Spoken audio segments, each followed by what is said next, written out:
Oh, there. Aha, we are live. Hey there, Erin Lee here of heavenlymessenger.com, and I am with today my beautiful friend Bobbi Rowntree of Born Medium, and we have been talking about doing this for quite a while. We're doing a show today. We're calling it When Psychics and Mediums Collide. Bobbi, I'm so excited to be here with you today. Thank you for joining me. Thank you for joining me. We should have had the cameras on for the last hour. I know. We've spent the last hour figuring out like the technical stuff, like how we're going to do this, what we're going to do. So I think we've kind of decided that we are going to talk about initially the differences between being psychic and being a medium. Yeah? Yes. Yeah. Awesome. Okay. Okay. So we've got a couple of people joining us. So let's just do a quick shout out to the people who have joined us. We've got Carrie and Tracy and Kareen. Hi, ladies. It's lovely to see you. Thank you for joining us. Hello. Yeah. Oh, no. You are in freeze mode on your faces. Oh, gosh. I hope we look good. Yeah, I hope we're not having like weird facial contortions. I wonder if it's because we are using the same Wi-Fi connection. So we will see how it goes, and I will see about popping onto the data on my other phone. So please keep us posted and let us know if we're continuing to freeze. Fabulous. All right, so we decided that we would start by talking about the differences between psychic and medium. Did you want to field this one?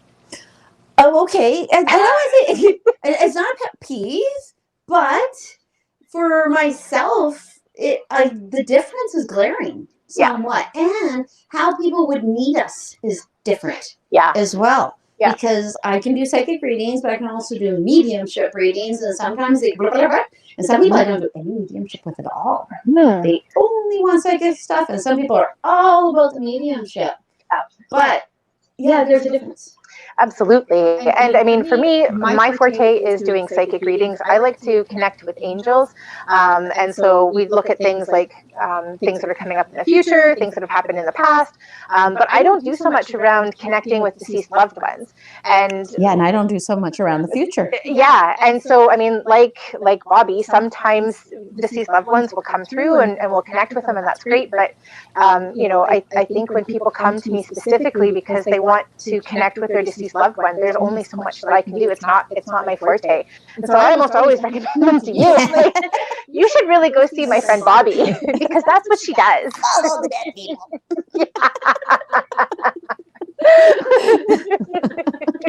Of me, a good dead person. Yeah. That's almost like the end of the subject. Yeah. I guess it kind of is. We didn't have a lot to talk about with that one. But we know there are differences between us. Yes.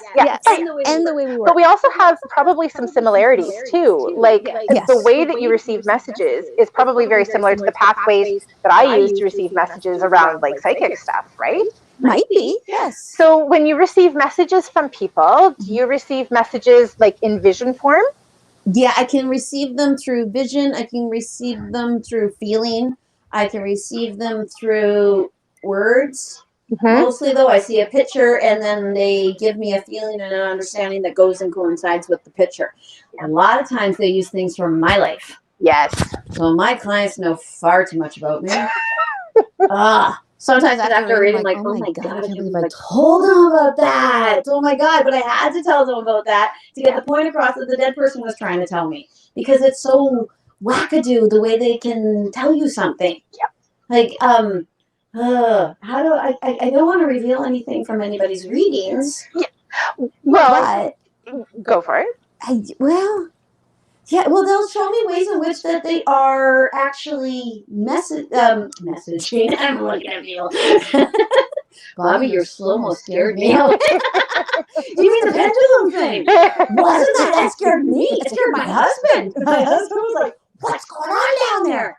Oh, and if I swear, please, I'm sorry. There's a reason why I edit, because I have Erin, you don't have a potty mouth, do you? You never swear? No, I do, but just not usually on my lives.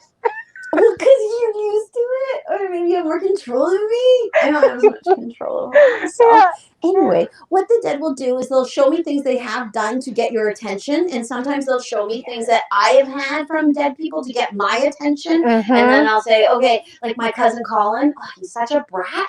He passed away at the age of 21. He was a brat up until he passed away, and he used to come and put his face in front of my face when I drove.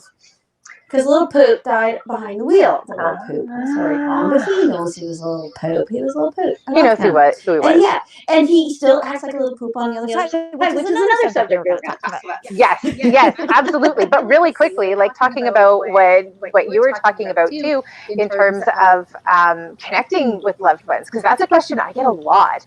Like, how do I know that my person is around me? Yes, and how do I know who it is?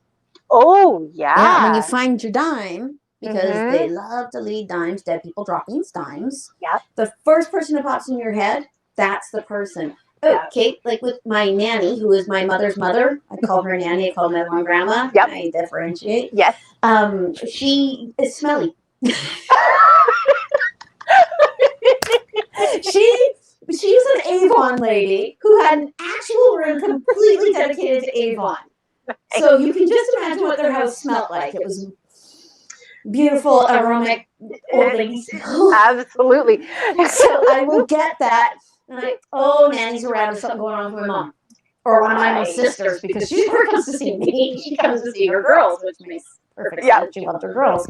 So, yeah, it's things like that. So, see, I knew I'd do this. I go, look at Well, and like on that too, with smells, I find that when deceased loved ones come through, like I'll get smells. Like they give me things that you physically experience, and probably the things that you really enjoy while you're here. So like food, I get a lot of food, I get a lot of smells, I get a lot of like really tactile messages too, like the stroking of the hair or like tapping the shoulder. Yeah. Wow. Yeah, they really, well, I mean, one of the primary ways that I receive messages is through something called clairsentience, which means clear feelings. So I get a lot of emotion and I get a lot of like physical sensation. So it makes sense for me that they would also come through and they touch me. Because you never are inappropriately. Not only a sensitive, but you're very sensitive. Does that make sense? Yes, that's right. Like I wouldn't say mean things to you because I wouldn't want to see that sad face.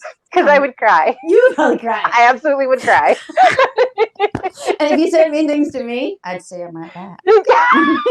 That's right. I'd watch my back because I knew that wasn't a good idea. I was it in the night. Right.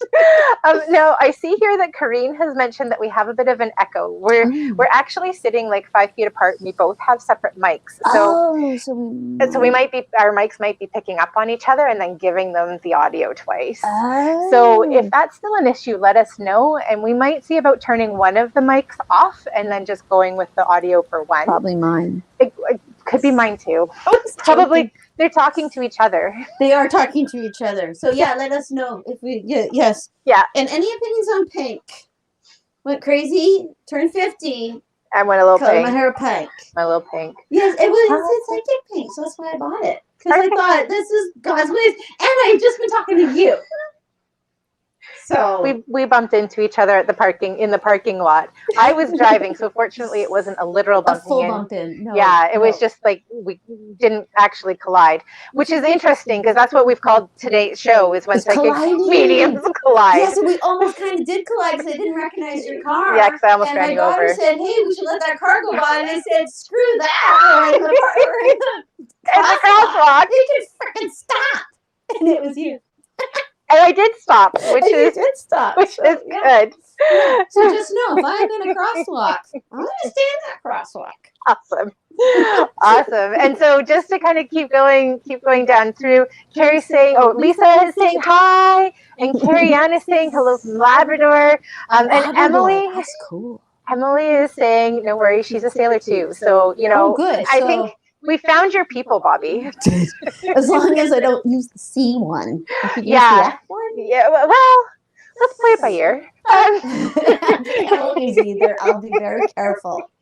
And Kareen's saying, no, it's its own echo, force of power. Awesome. Okay, so we won't worry about it then. We've got Donna saying hello. And Dot saying hi. Kareen's in New York. Oh gosh. New York. I What's that like? An interesting spot. Definitely Yes. different from Vancouver Island. A little bit different from Vancouver Little Island, which is where we are. Yeah. And Really it is a beautiful. stormy day, Yes. which is really cool. Yeah. It's beautiful. Yeah, it's beautiful. Awesome. Beautiful. Yeah. We've got some trees that are squeaking at us, so we're hoping that nature isn't going to collide with the psychics and the medium. No, but I would not be surprised if the wind kicks up every now and again. Yeah. Yeah. Which is really, really cool, Will be a lot especially of with the fun. yoga yard. Absolutely. Yes. Absolutely. So yeah, what do we have on tap now? I know that I diverted your attention earlier. You were going to go into something. Was I? Yes, I was. I think you were. So actually, let's put it out there. We've got some awesome people who are joining us this evening. The Bronx alphabet. Nice. Nice. So let's put it out there. Oh, okay. So while we're waiting for people to ask questions about like psychic or mediumship, so not specifically questions like a reading for yourself personally, I had a really interesting question come up on my Tune In and Tune Up Thursday the other night. And the lady was asking about her daughter seeing her mom who had passed over, who had crossed over. And she was asking, is this something that was possible? And my answer was absolutely yes. Yes, absolutely. Yeah. Yeah, especially with a young person. Absolutely. Yes, because their suspension of disbelief is there. Yeah. Because it's actually believing you can see it that will help you to see it. Mm-hmm. It's actually the best line from the Santa Claus movie. Yeah. Is seeing is believing, believing is seeing. And I wish it wasn't in the movie, so I could just say that's mine, but it's not mine. Yeah. But it's absolutely. My daughter just texted. Speaking of daughters. Speaking of that particular daughter, that's what I was talking about, actually. That it's when you believe you can see them, when you believe you can feel them, when you believe they're communicating with you, it actually makes it so much easier for them to do all of those things. Mm-hmm. And I actually think part of that, well, I don't know, it might be a different thing, but there was a comment with a woman who said her daughter could see her mother, but she couldn't see her mother. It was pissing her off. Yes. And that's the same thing with my dad. My dad is with me so much, and I know he's with one of my sisters, and I know the other sister knows that he's with her. The other one is just, yeah. Anyway, so my mom, though, only ever feels him when she's around one of us. And I believe it's because she's mourning too hard. She makes it too difficult for him to come and see her and not make her brain go, because when you're mourning someone so hard, when that pain, that separation is so much, you actually block their communication with you. And I dislike when I say that to people. But that's so profound. Because if you look at what grief is the disconnection. Like depression, anxiety is the disconnection from being connected to God, source, universe, energy, whatever your belief system is. Yeah. And if you are disconnected from that, especially for like long periods of time, which we often see when people are grieving deeply, then you've cut off that connection and they're not able to reach down. Absolutely. Yeah. Yeah. They'll even show me. And it could be, too, that's why when my mother would come to visit us, she would be able to see my dad in the mirror when she was doing her hair. Right. Because my house was an open sore. My sisters had trouble going in my house when my dad first passed away because I had pictures of him everywhere. Yeah. Because not a part of me wanted to forget him. And he stood at the end of my bed not long after he died and said, "Hey, you were right. I was wrong.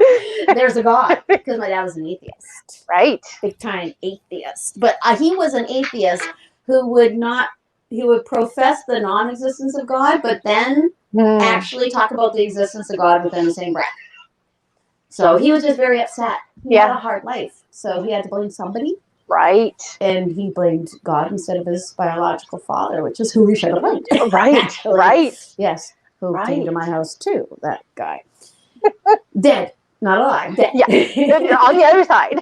From the other side. Yeah. So, when we mourn too hard, we can actually repel them from us. We can actually keep them at arm's length. But you can't keep them away from you. You can keep it so that they can't communicate with you, but they're still going to watch over you. They're still right there. It's kind of like with your kid. They can say, I need my space. I want to be an adult, but you're still going to hover.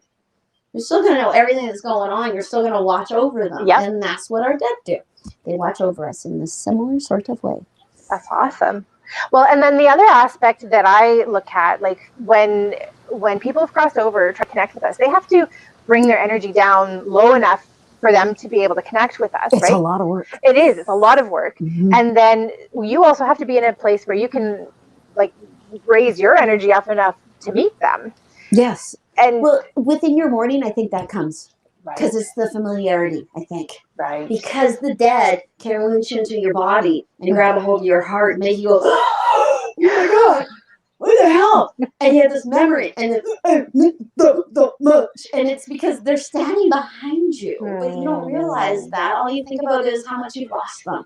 I miss them. Yeah, because that scares the shit out of people. Mm-hmm. It really, really does. It scares the life out of you. Because the finality of it, you can't change it. Yeah. Once they're gone, they're gone. There's nothing you can do about it, but that's not true. They just walked into a room you do not have a key to. Mm-hmm. Well, you have a key to it, but you don't want to use your key when you're on. You want it to use for you. And do I say Corrine or Corin? I've been saying Corrine. Corrine follows me on Facebook, and we've talked back and forth. Never given you shit for that. No. So I'm hopeful. I'm hopeful. I grew up with a girl named Corin, and that's how she spelled her name. Okay, cool. Yes, and we'd call her Corn. Yeah. So people could say her name. Right. Anyway, she asked if we cover mirrors. No, but it's not the first time I've been asked that. Mm-hmm. People, I've had people tell me that they feel that spirit can come through mirrors or escape or things like that. Mm-hmm. I don't really worry about things like that because there's so many little human rules that I just, if the dead say, hey, cover that mirror in my head, I'll cover the mirror. Right. But no dead has said that. Right. And, I think, and this is obviously not my specialty at all because I'm not a religious person, but I believe that in the Jewish tradition, after somebody passes, that they actually do cover the mirrors as, I believe, part of the the mourning or part of the recognition, and less about like the vanity, possibly. I think that's what I've been told too. Yeah, maybe somebody who's on with us this evening has a bit more insight than I have into that tradition and possibly like the why of it too. Is there any of you who study Judaism? Because yes, I have heard that in Northern Exposure. Yeah. That's where I know that from. Because Dr. Joel Fleischman had to sit Shiva. Right. And he needed 12 men, I believe, for that. What I know about the Jewish faith comes from TV. From TV. There you go. And absolutely from TV. Actually, I don't know anyone who actually observes Judaism. So, I have heard two things with that one, the covering of those mirrors. That, yes, the vanity. Yep. Because we don't want to be focused on how we look because we all look like crap when we're mourning. Right. Because your eyes get all puffy and stuff. Yep. And the spirit escape thing. Because and I don't know enough about Judaism to speak any further to it because I know I'm going to say something incorrect. And that's kind of where I am too. So if anybody knows, and I just see that Corinne's popped in here too. She said closures, so I can see that also being like a closing between the two. If that's the reference that you're making. Yeah, that makes sense. That makes sense. Yeah, that makes sense. Awesome. the slow-mo scared. I'm sorry if I scared people with my pendulum slow-mo. Because that was really weird for me too. I did so much. Did you see those? I haven't seen it I haven't seen it yet. No. They're so bizarre. I go to show people how the pendulum works. Yeah. And just as I ask a pendulum to move as it moves, it all goes too slow. Crazy. Unless almost was like goofball. But and open the window, so they can leave out. You're right. And she's smart. She's informed. She's on it. She's Absolutely. On it. She knows what's going on. Absolutely. So the slow-mo. And that makes sense too, because like when you go and if you stage a room, then you do your staging and then you open the window so everything can leave. So that makes a lot of sense. See, I am more of the take care of me, angels. Yeah. Share this Ramah energies. I don't observe enough rules. That's why I have a big lump in the back of my neck. Right. Boundaries, like Boundaries are so important to me. I don't function if I don't have certain boundaries in And place. certain things that you do. Are you like a rule person too with your readings? Because I know a certain reader Yep. who needs it to be of certain light. She needs to have a certain song playing. Right. She can only have the one person with her in the room. Right. Those are like rules that she Those has to aren't- abide by for herself. I don't have rules so much like that. I have what I call my universal contract of service. And basically, it's a contract that I made with the universe. And I said, hey, universe, I'm happy to do this work. I love doing this work and I'm grateful to do it. But these are the things to keep me safe. So as somebody who's clairsentient, which means clear feeling, which means that I feel things in my body, I pick up on emotion. One of my rules is as soon as I recognize a message is a message, like say my neck starts to hurt, I'm like, okay, well, are you dealing with neck pain? The symptom of that has to go. Oh, you're so smart that way. Because there's no point in me holding on to neck pain after I've delivered the message, or two, if for whatever reason the message can't be delivered, then the symptom of it has to go when my client goes or when I'm finished with that reading. That's smart. So yeah, I have rules like that. Other rules that I have, and you and I kind of talked about this a little bit too. Yeah, because I don't allow the symptoms anymore. I see how people die. Oh, God. Oy. So another one of my rules is unless it's an emergency, I don't want to be receiving messages while I'm at the grocery store. Yeah. Like, I don't want to get messages, one, because I don't feel that it's appropriate to approach people to deliver messages in a store because I can't provide them any safe space. No. They might not be in a place where they're able to receive it. And so for me, it's a hard no. Super rude. Yeah, and you know, I have lots of availability if people want to connect with me. So like I do my Tune In and Tune Up Thursdays, and I offer private readings with people too. So my thought is that if I'm meant to deliver a message, then this is the avenue that I'm going to deliver it. And Universe, if if the person's meant to receive a message from me, this is how they Will get it. So Yeah. It's like walking up to a perfect stranger and saying, "What's your underwear today?" Because I can't do that. I have to look. I don't think I'm wearing any. Oh, I'm pink. Well, of course you're pink. And it says love. It really does. So yeah, so those are like some of my universal contracts of service. And then, you know, when I started my okay, See, this is why I need editing. it's okay, Bobbi, I just told everybody I don't think I'm wearing any, but I don't honestly know. You don't honestly know. Well, we're gonna find out after the video. Okay, after. Yeah. Well, now we find out together. No, I'm I'm married. I'll just just send everybody a message. By the way. By the way. Anyway, okay, so we won't worry about that anymore. We won't worry about that anymore. What is chartreuse?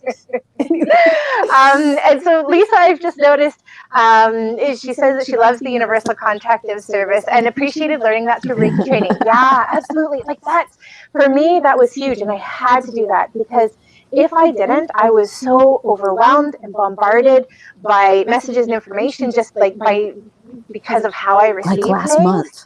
Yeah, it was huge. I swore. Sorry. That was a bleep moment. It was a bleep moment. Bobby bleep. And Carrie Ann saying she hadn't thought of a universal contract of service. So, And words in the neighborhood, Pat. Yeah. I'm sitting here open and receptive for any message. Forget the contracts. I love that too. Forget the contracts. Yeah. Oh, I know. Yeah. Yeah. Yes. And she receives messages Awesome. all the time. She is Awesome. not alone in her home. That's awesome. Yes. Yeah. Well, and I mean, it really depends on who you are and what's important for you. And I think possibly like the volume of messages or the impact that they have on you. Yes. Like for me, part of it was because it was actually debilitating, the amount that I was receiving, the way I was receiving them, and it was exhausting. And it meant that I couldn't function in like the physical world. And so for me, it made sense. Yes, and it have can be rules. super, super confusing. Yeah. If you don't know that you're receiving psychic information, like both of us, Yeah. I know throughout my entire childhood, it dawned on me, and my grandmother, my dead grandmother, sitting at the end of my bed, helping me to fall asleep at night. That's so funny. Okay, so because we're different and we're weird, and for some reason, the thing that pops into my head is when I was a little girl, I saw the tooth fairy. Cool. I believe wholeheartedly I saw the tooth fairy. I know the tooth fairy doesn't exist. I'm a parent. I do. No corn. Thank you, Corin. Corin. I'm gonna get all the tips. He doesn't know I'm watching spooky stuff. With headphones, You should that's tell awesome. somebody to let him know, Pat. Tell somebody like play with the back of his head, and you know who I mean. I know Pat, That's and awesome. I know who. Yeah. Who's going to be playing with her husband's Yes, head? because Pat, the person who is on the other side who is connected to Pat, has absolutely no trouble visiting me on their own. Right. And I'm fine with it. Good. He's actually been in a video. Yeah, That's actually awesome. was the person who compelled me to do a certain video about mourning and connection and things like that. He's that strong. Nice. That's awesome. Okay. And so we've got some laughter from Pat. That's fabulous. Because yeah, that's what he's like. Yeah, he don't care. He's like, I've been in your brain. Anyway, yes, I saw the tooth. My sister was. We had bunk beds. I was in the lower bunk, and she had a tooth waiting, and it could have been a subliminal thing, but you know I'm me, so it might have been. Yeah. She looked like she was like a 2-dimensional cardboard cutout. Oh, Like if you interesting. took shapes and and she had little where are my hands? I know, it's kind of weird because when we look at the camera, it's in backwards. reverse. Yes, it's in reverse. Yeah. Okay, so she had her little magic wand in her hand, and there was the tinkling noise. Oh, like Tinkerbell. Yes, and the next time I saw a fairy because that was a cartoon, it was really weird, kind of freaked me out. But at that moment in my life, when I was like, I think I was 6 or 7, I was quite used to seeing stuff Yep. that my parents would go, and then walk away. And I was already having my troubles with the sounds and the things and the whole changing of time and things like that. So I just thought, oh, neat, the tooth fairy exists. Yeah. But she doesn't make your teeth. And why would she exist? Like, it doesn't make sense, does it? It's like if I saw Santa. Yeah. And I believe in Santa. Yeah. I do believe in Santa. I believe in Santa because I believe not that somebody comes into your house and leaves gifts. I believe that there is a spiritual force that lets you know the right gifts to buy people. Oh, I love that. Yeah, that's what I think. Oh, Because actually, certain I really people will love actually that. go and buy you something. You're like, I had no idea I needed this. Yeah. I think Santa works in my husband's head all the time. Thank you, Santa. Yes, he's a boy. Anyway, but yeah, so I don't know why that fairy thing happened, but I had another fairy thing that happened later in life. Yep. When I was at a crossroads. Yep. And should I tell that story? You go for it. Really, Give it to me. Yeah, it's okay. All right. Okay, so I'm in the woods, and I was waiting for a call. Oh, because this will lead us to our next subject matter. I was waiting for a call from my client. Yeah. I was waiting for my client to call. My client was late. And I thought, why am I doing this? Should I even be doing this? Why don't I just go get a job? Or I probably said, real job? And then, just as that happens, I was standing in the middle of the woods of my old backyard. Yep. I looked up, and there was, it must have been thousands of little lights. And within those little lights, all sound kind of disappeared. And it was like I was in a tunnel. And all I could hear was the sound of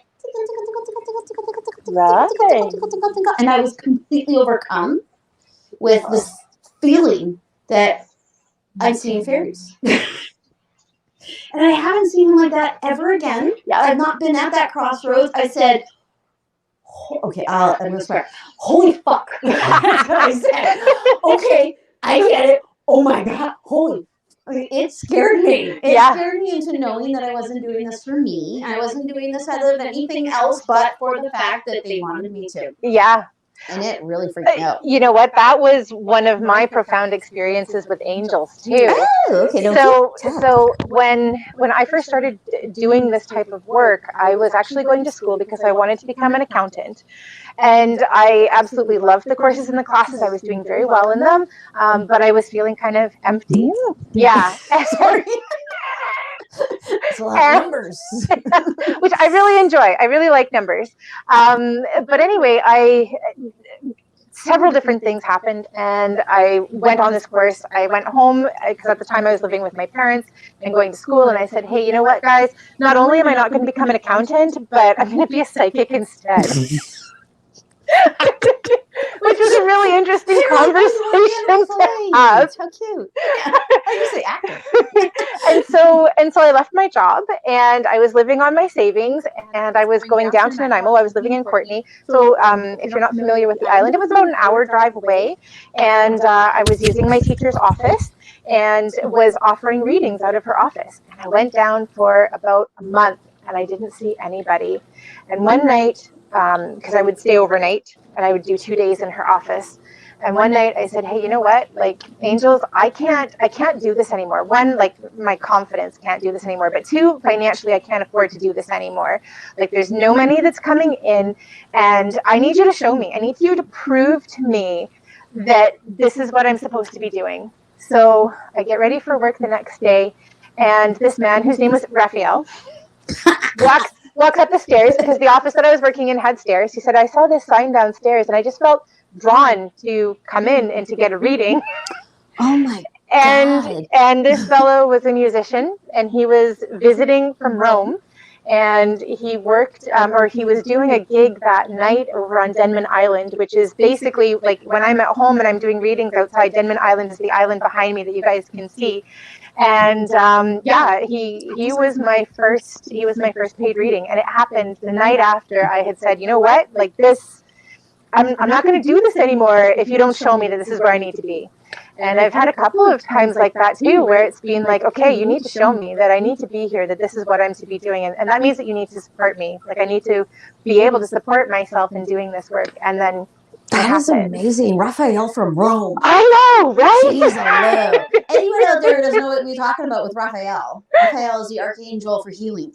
Yes. And this lady, she's across from me right now. Yeah, right. We're looking at each other. She is a big time healer. So actually, I'm a healing facilitator. Okay, I'm sorry, you're right. Because everybody is their own healer. Do you know, it's so funny, because I was actually thinking to myself, I'm going to ask Erin if she can heal me, and I know she's going to say, can you heal you? I would and never. I'm not mocking when I say that. I would never say that, Bobbi. I would say, I'll help you heal yourself. Yeah. Yeah. Okay. Like. You're absolutely correct. Yes. Okay. Yes, we can heal ourselves, but sometimes we need people to help us. Yeah. It's like we can hear our own dead. Yeah. But sometimes you need me to tell you what they're saying. Yeah. Because you kind of think you know, but you're not entirely sure you know, because some dead people are just as bad communicators as they were living people. Absolutely. And sometimes there's so much that's involved already in the relationship.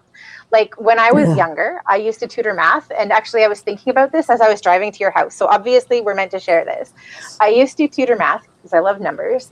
And Sorry, I know. I just had like a shiver. Bobbi's not going to be my friend anymore. I'll be your friend. I just can't do my taxes.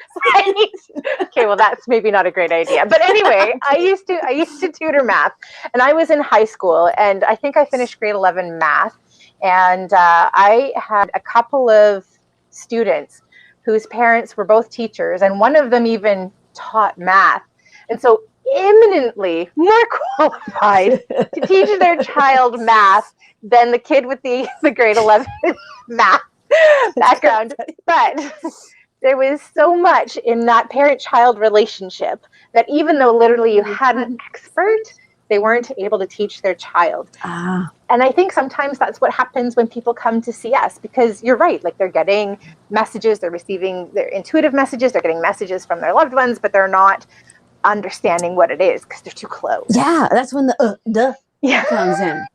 I said that last time, didn't I tell you? They say that sometimes. No. Duh. They will say that, the dead. But it's because it's because I can't imagine if I'm standing in someone's doorway yelling, "Hello, I'm okay, I love you," and they just keep going about their business. Yeah. And I've made such an effort to come to their doorway, dadgummit. Why aren't they paying attention? Yeah, to it? absolutely. And you know what?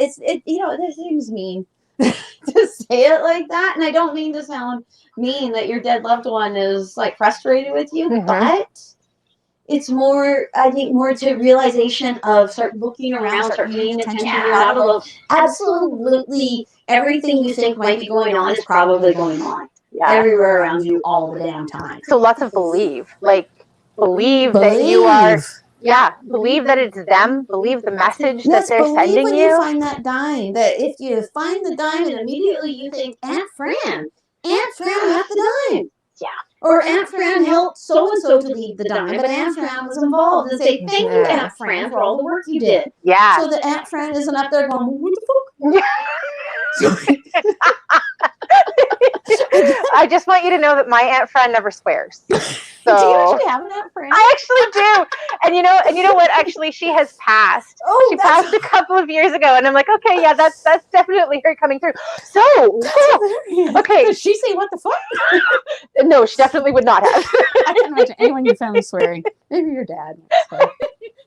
No, actually, he's not a swearer. I am more than he is. But I think what just happened is a really important example of what happens. Well, this is actually a form of clairaudience because you were sitting there talking about Aunt Fran. I'm like, oh my gosh, I have an Aunt Fran. This message is for me. That was my Aunt Fran coming through and saying, hi, Erin. Like, I'm here. Recognize.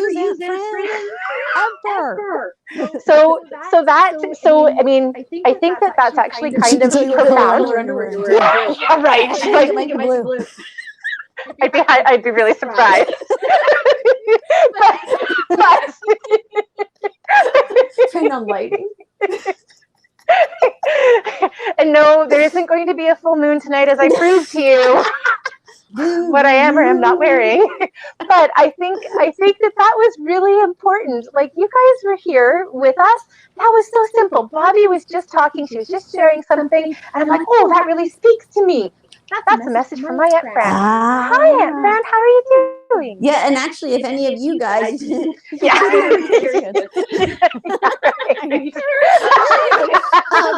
If any of you guys feel a similar sort of thing, like we pop out something, you're like, holy crap, that sounds like what I was just thinking of today. Absolutely. Because everything happens for a reason. Mm-hmm. Like today.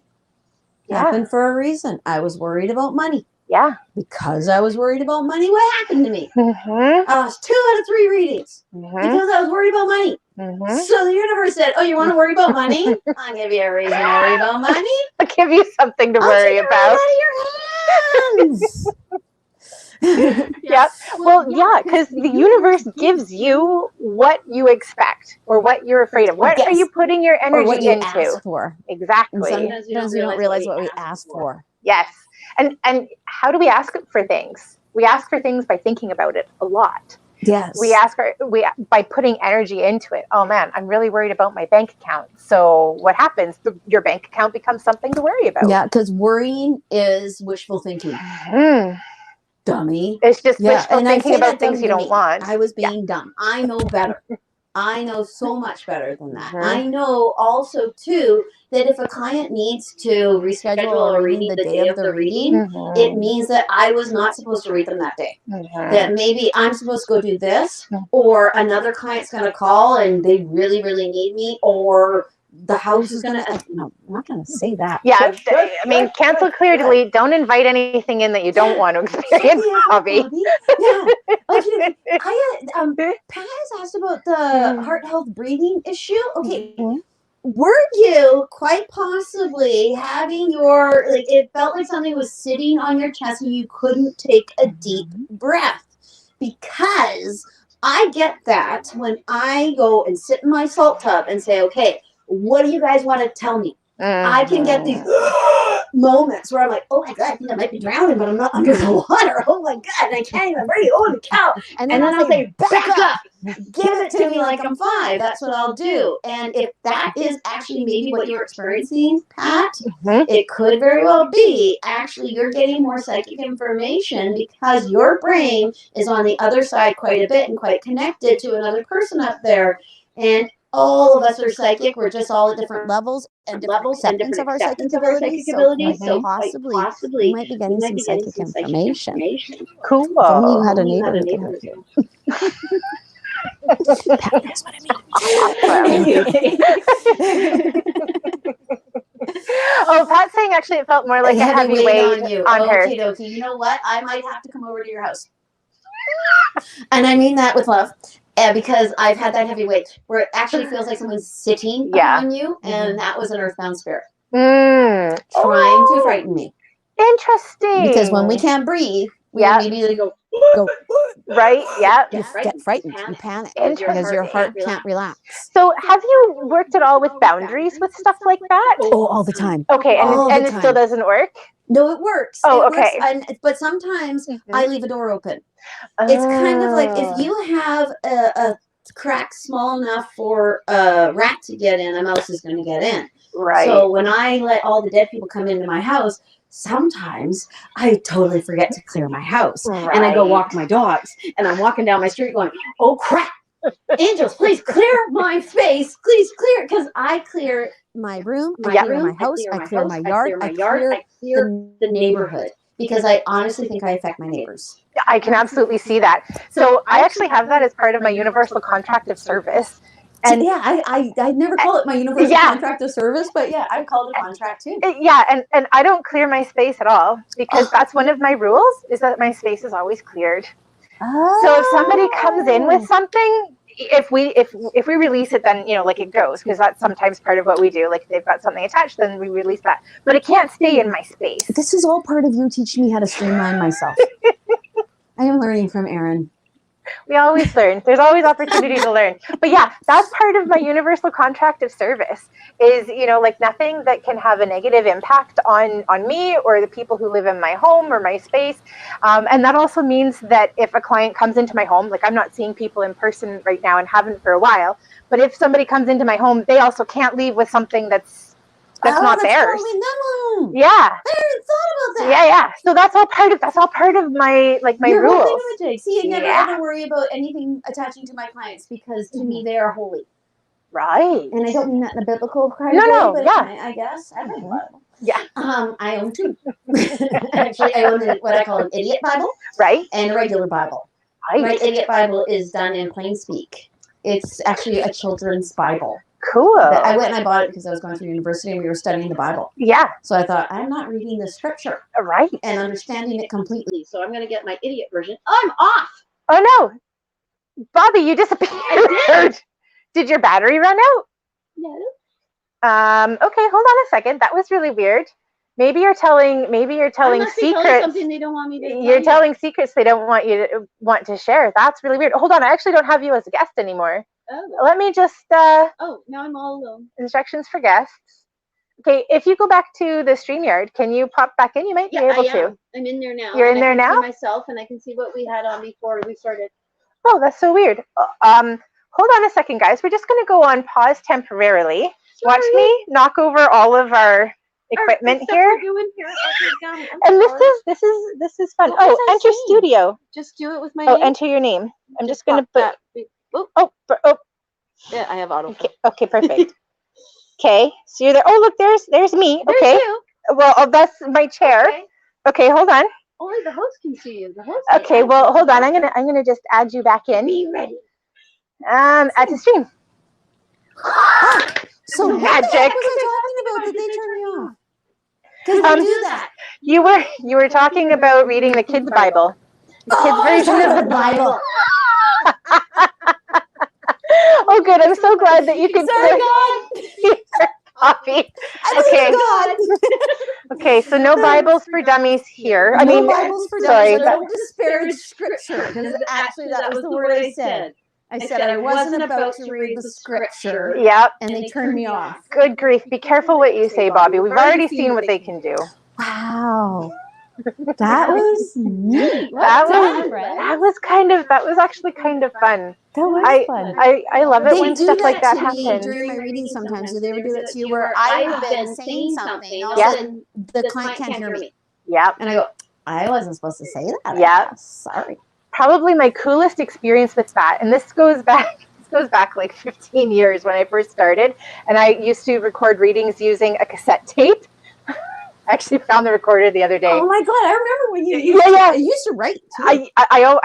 I still do write? I still do write. Okay. And and so I recorded this reading for my client, and she and her husband were trying to have a child. And she played it back later, and there was the sound of a heartbeat that had come up on the on the tape recording. Yeah, like when you go for an ultrasound and it gives you like Yes. a whoop, It's boom, boom, boom, boom, boom. and that was coming up into the Oh my background. God, that's so cool. I know, So isn't that was she awesome? pregnant at that moment yet? I don't remember. I don't think even she think it was, matters. but she was pretty darn close. Yeah, I've had clients, they've walked in and I've gone, oh, Yeah. you're pregnant. Yeah. And they've said, no. And then they'll message me after and go, you made me pregnant. Yeah. No, it wasn't me. I don't got no penis. So I can't do that. It wasn't me. I can't see anybody's comments anymore. So just so Oh. everyone knows that, Hold so that on. you don't think I'm ignoring you people. Hold on. You We're gonna. people. Should I put the chat thing on? Yeah. Like this? Try chat. Yeah. Oh no, that's not it. No. Oh no, I'm not Chat comments. There we go. Okay, so That's that's good. That's good. I hesitate to do this. We're afraid now. Can they hear us? You're in the show. Yeah, everybody can hear us still. I'm sorry for my inabilities. We don't want to try. Well, I mean, you've got the comments there, but then you can't see us. That's all right. It's Okay. okay. I can just go without comments. Okay, sorry guys. I'm sorry. I keep moving back and forth If you here. have a comment you want me to see, say, hey, Erin, tell Bobbi this. Yeah, Nothing mean. it's okay. I wouldn't relay it anyway. Oh, really? But Carrie's here. She's saying, "Oh my God, I still have some of those tapes." Oh, that's so funny. Yeah. And Stacy's saying, "Hi, Stacy. Thanks for joining us." Yeah, we're actually, I think, coming up to. Oh my God, Bob has been talking for a full hour. I know we're getting pretty close. So, what do we want to talk about for the next little bit? We said anything worth listening to. We shouldn't ask that. Don't ask a question that you don't want to know the answer to. Okay, yeah, you're right. You're right. I always think there was supposed to have some sort of big, profound moment or something, because that's what our trying to be in the middle. That's what our whole world is about. Okay, we should tell them we're going to try to do this once a week. Yes, yeah, we're going to try and give this. We're trying to give this a go every week or so. We're going to make ourselves. We're going to whore ourselves out to you. Good Lord, woman. Yeah, so we do have a couple of comments coming in. Lisa said she hasn't seen you in years, and she still has a tape from years ago. And Carrie, thank you so much, Carrie. Carrie's popped on. She said, I learned a few things. So, like, high five, Bobbi. High five. What teaching? We shared a a bit today. A tiny bit. Okie dokie. Tiny bit. Well, what else do we want to share? What else do we want to tell the lovely you know people? what? I think we'd like to talk about abundance. Okay. Yeah, that was talking about money. That was one of the things we were talking about. And one of the biggest things that I've learned when it comes to abundance is one, not to stress about it. That as soon as you start stressing about it, things just shut right down. Mm-hmm. But also being grateful when you are putting money out. Oh, that you have the money to put out. That you have the money to put out. That when you go to the grocery store and you buy your groceries, when giving gratitude. So rather than looking at the bill being like, oh my God, how am I going to pay this? Go more, I am so grateful that I'm able to purchase this right now, because I know in the money that I'm paying, not only is it going for all of the food that I'm buying right now, so it's going to feed myself and my family and the people that I love, but it's also the money that I'm paying out means that the person who is my checkout person, they have a job, so they can also go home and they can feed their families and support their families too. When you receive like a service from somebody, coming in with gratitude that you've received the service, and now that person is then going to again be able to continue forward. To keep rolling the economy. If you want to look at it that way, it keeps the economy going. Exactly. It's us going, movement, it's energy. But it's also a form of love too. Oh, it absolutely is. Yeah. Yes, because this is the thing that I have that I can help you with in your life without actually having to come and sit in your living room and be with you all the time. That's right. Not that me being in people's living rooms and being with them all the time is to help for their lives. Hey, you know, it might be beneficial that you're not in their living room, Bobbi. It's really beneficial. You're like, why is that weird lady still in our living room, Mom? Maybe you can pay her to go away. But yes, like money is definitely, it's a form of love, and it's an energetic exchange between people. And when we lived in like a barter society, Bobbi would sell oranges and I would sell apples, and we would trade back and forth. And I would have some apples and she would have some oranges, or I think I mixed myself up, but you know what? It's apples and oranges. It's apples and oranges. They're different, but we would both have some of both. We both would have, yes. Yeah. But yes, I love the barter idea. That's right. But if I have apples and I have oranges, and I go to the guy who provides the electricity, he's like, well, I don't need apples or oranges. I actually need grapes. So then I'd have to go and find somebody who has grapes and see if the person with grapes wants some of my apples and oranges. And if he doesn't want my apples and oranges, then I have to find somebody else. And so, like, this is why now the barter system doesn't work, but there's still that love that's part of it. Like, growing apples is my passion, growing oranges is your passion. And there are other people who are like, yeah, I really love and enjoy oranges and apples, and I am going to give you some of this love, some of this money, and in return, you're going to give me some of your apples, and I'm going to be happy with my apples, or maybe I share my apples. But that is how money is an energetic exchange of love and support. And so coming into abundance is also coming into a place of seeing money as an exchange of love. I love that because I see money so much as something that people worship that they ought not. Because they do, they worship it. I know someone who that's the end all be all of everything for him. And he misses out on the humans in his life because of money. Yeah. Oh, how many people miss out on the humans in their life because of money? Because of money. Oh my God, it's so easy to actually equate people with money too. Like our worth is with the money. But it's true, we do it. Yeah. Because we've set up our society that way. I've never thought of it as being love. Now it's love. Yeah. Oh, now I'm just gonna, because I love love. And well, and if you go beyond that, everybody has the ability to have love, to have an infinite amount of love, and to be completely filled by love. Love is something that is beneficial and supportive for everybody to have. And Carrie has just kind of popped on here, and she said when she used to get bills in the mail, she always wrote "thank you paid" on each one, as I had the funds to pay whatever I could for that service. Yes, that's beautiful, Carrie. I love that. I love that. And Pat is laughing along with us, which is great.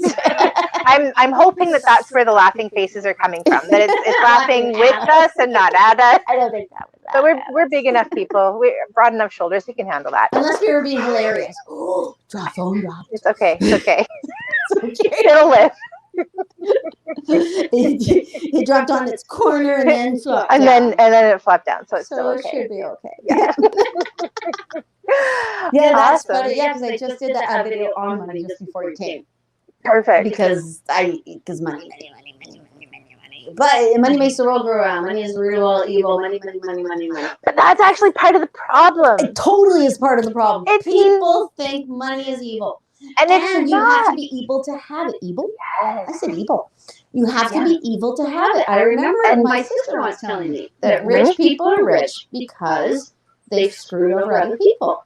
And that's not necessarily true. Yeah, it doesn't have to be true. Yeah, because if you have that underlying belief, and then at some point you do have money, how do you reconcile the fact that you have money? Have you just been evil? Are you just one of the different ones?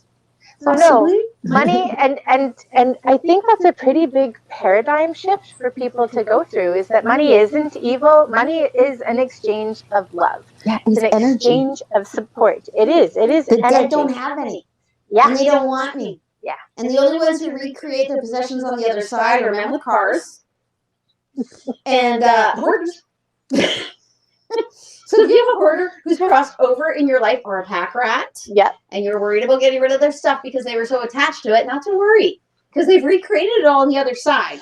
So you are free to set fire to it all. Well, I don't know about set fire to it all, because a pack rat would still be upset about that, but still. You're not as attached to the material crap here as you think you are. The thing you're attached to is the people's, is us. It's the heartbeats. It's the humans in your life. And And if you don't do that correctly, you're gonna have to do it again, and it's gonna get shown to you, and you're gonna have to feel what you make people feel. So spread the love. Keep the money. Keep the money. Spread the love. Take your money and spend it on people you love. Then you'll get more. Because the more you spend, the more you get. Yeah. Yeah. Yeah. So many people who have credit card debt just went, that's not fucking true. I'm sorry, again. Some sentences require PF work. Well, I think, I think when it comes to debt, sometimes, that's a whole different, I think we need a whole other show for that one. We need a show for We need that. another show for that one. Debt, Yeah. I hate debt. Debt's dumb. Awesome. Well, Miss Bobbi, how do you feel? I think, we've gone over an hour, so I guess I think we should, we should close it off. absolutely. And know that we're doing this we're gonna try to, or Erin will organize us. We will keep you posted. And I don't know, I would like to put it out there that we would like to ask questions or ask people to ask us questions about being psychic, our brains, being medium. I think that would be a lot of fun. I really enjoy when psychics and mediums collide, and I get lots of questions about that kind of stuff. So bring them to us, guys. What do you think? Should we put something on our respective pages asking for comments, and we can start going through that as well as people who are live? That's a great idea. Fabulous. Yes, if you want your voice heard, make your voice heard. Yes. Awesome. Awesome. Well, Pat is sending us a thank you, ladies. You're awesome. Thanks, Pat. I'm so glad that you all joined us. Yeah. Can't see anybody's chat. So So at the end of my shows, I always say, sending you big hugs, lots of love and support, and I'll see you next time. And I know you do a namaste, so shall we namaste? Well, we could send big hugs and love and support. And then we do namaste after. And then we can do namaste after. I love it. Because we're intermingling us. Yes, we are, because we're colliding. We're colliding. Awesome. Thank you so much for joining us. We're sending big hugs, lots of love and support your way. Yay. Thank you very much. And namaste. So glad I did my roots.